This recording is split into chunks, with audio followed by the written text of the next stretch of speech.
Listen, I need to tell you something that might shock you.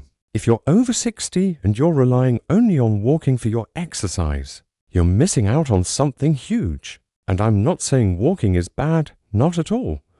But there are 5 specific exercises that orthopedic surgeons and longevity researchers are now saying could literally add years to your life, and I'm talking about quality years where you're independent, strong, and mentally sharp.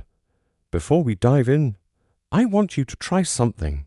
Right now, stand up from your chair without using your hands.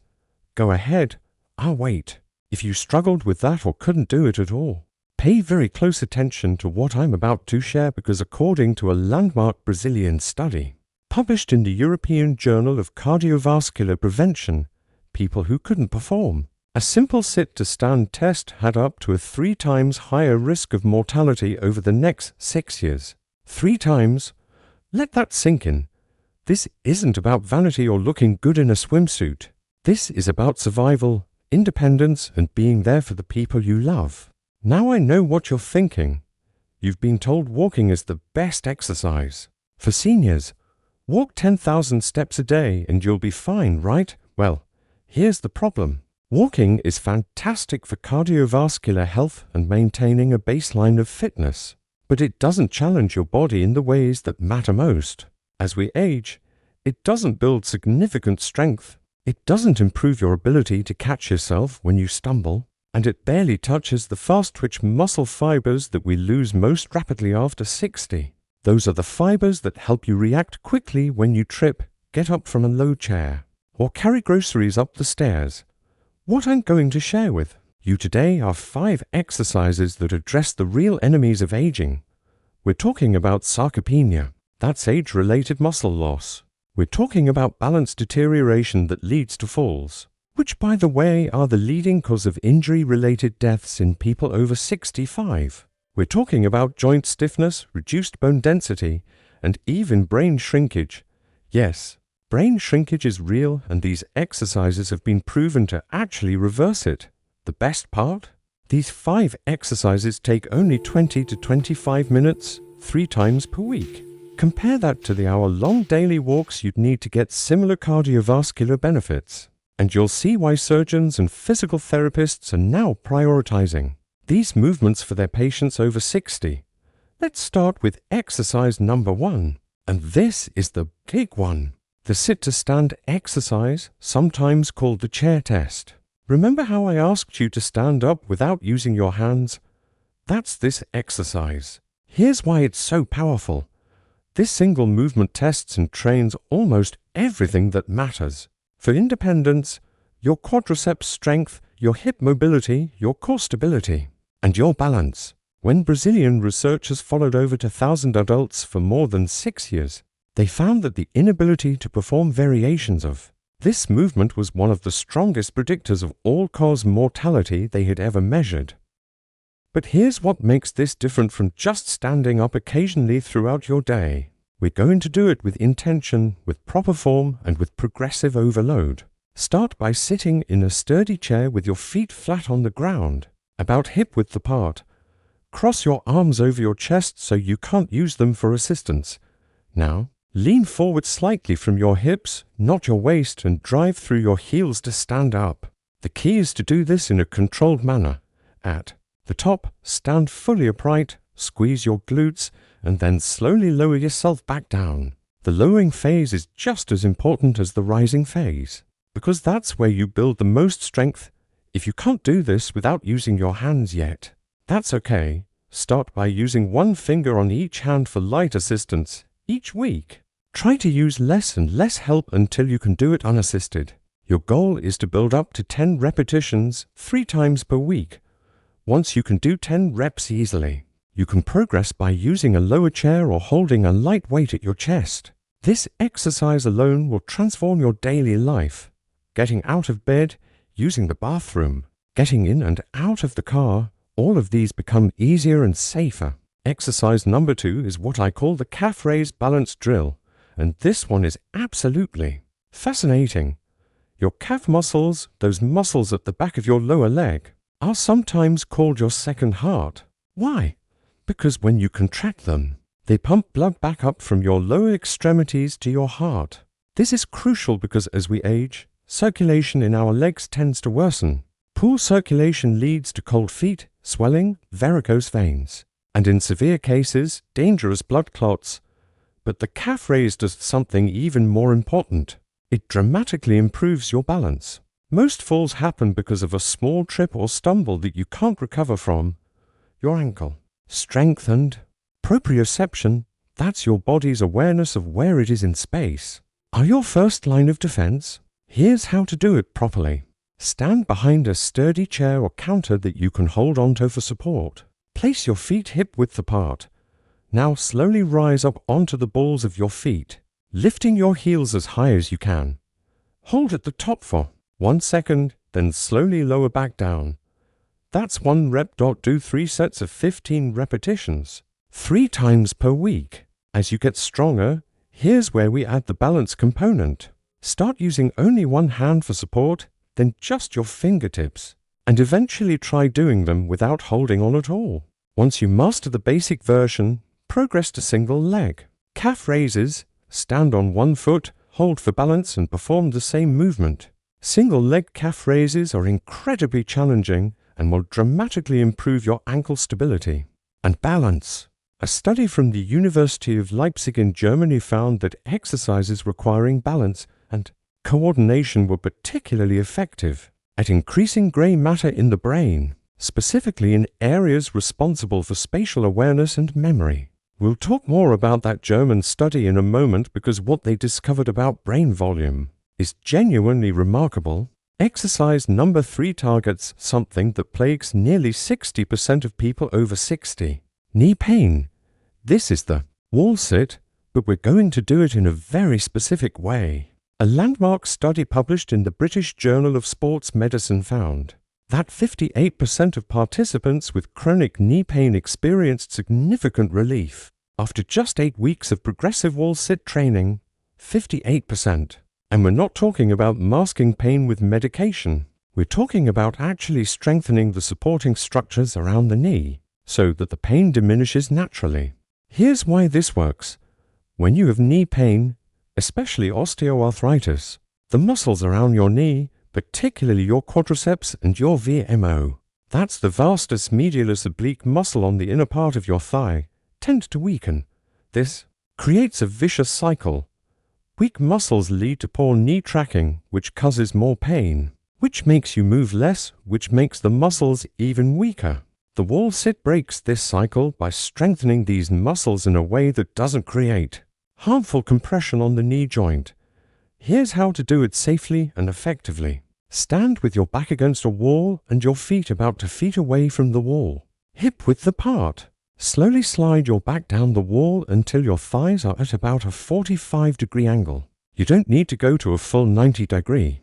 Squat, especially when starting out. In fact, starting too deep can aggravate knee pain rather than help it. Hold this position while breathing normally. Don't hold your breath. Start with just 15 to 20 seconds. As you get stronger, gradually increase the hold time. Your goal is to work up to 1 minute holds. Do 3 sets, with about 1 minute of rest between sets, 3 times per week. As your knees get stronger and any pain diminishes, you can gradually lower yourself deeper toward that 90-degree angle.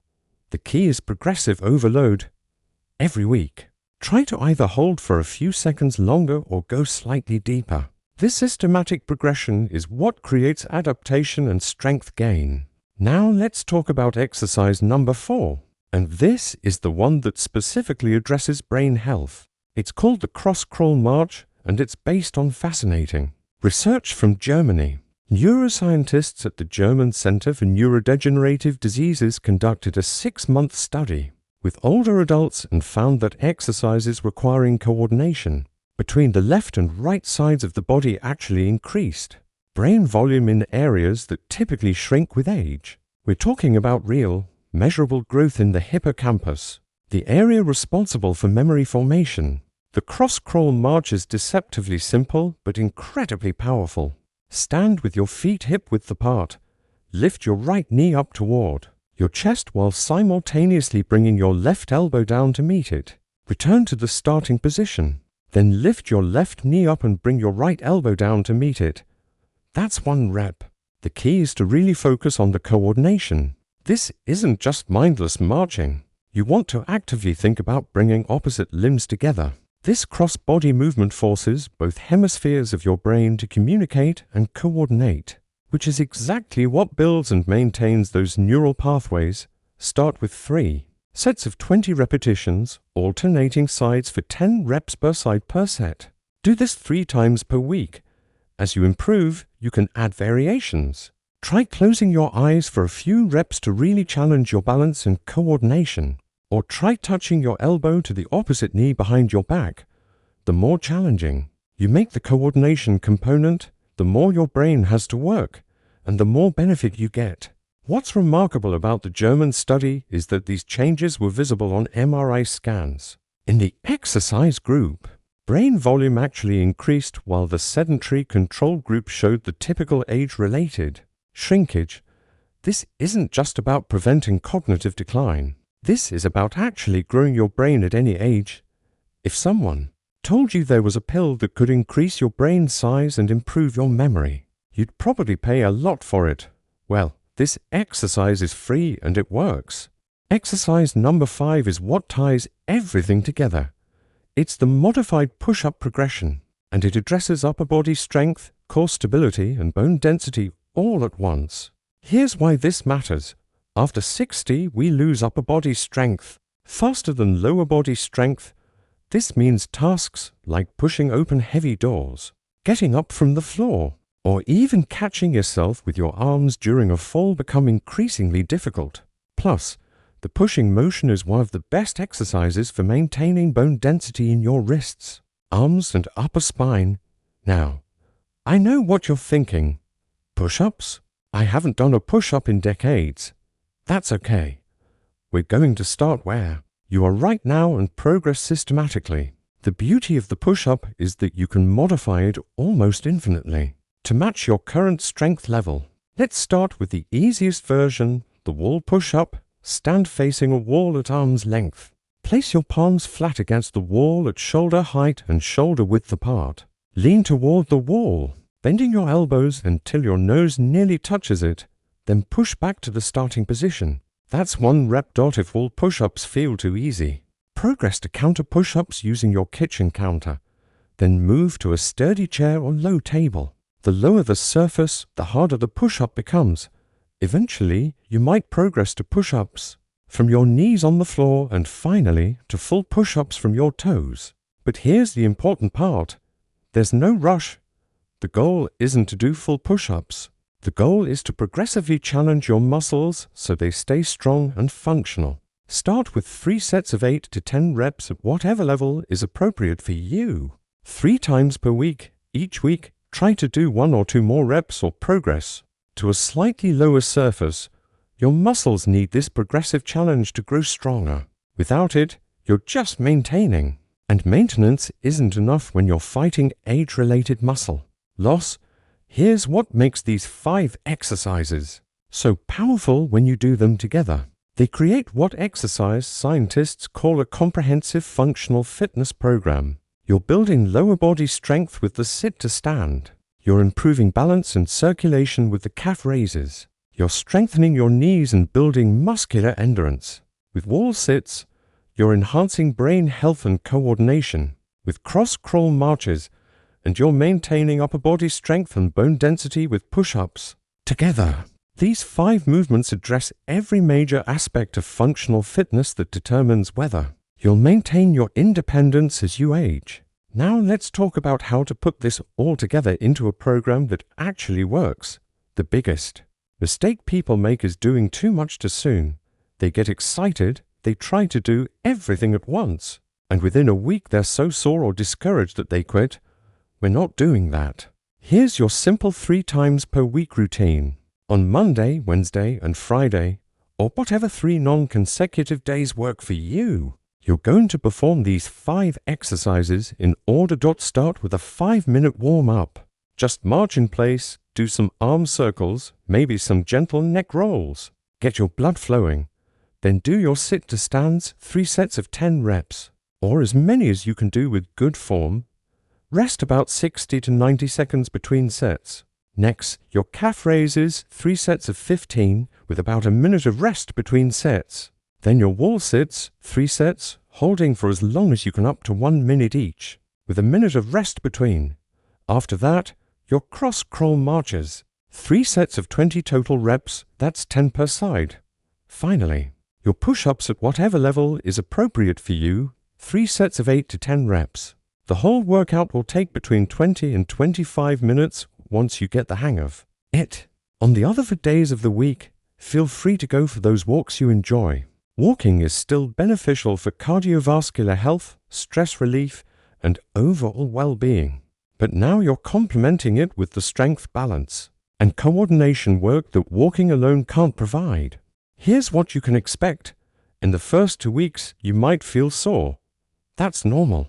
It's called delayed onset muscle soreness, and it's a sign that your muscles are adapting. It will decrease significantly after the first couple of weeks.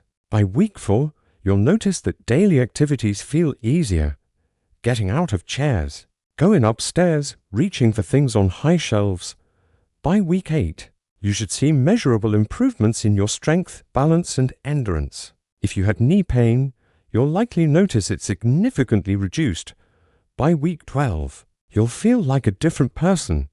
You'll move with more confidence. You'll feel stronger and more capable. And those around you will notice the difference.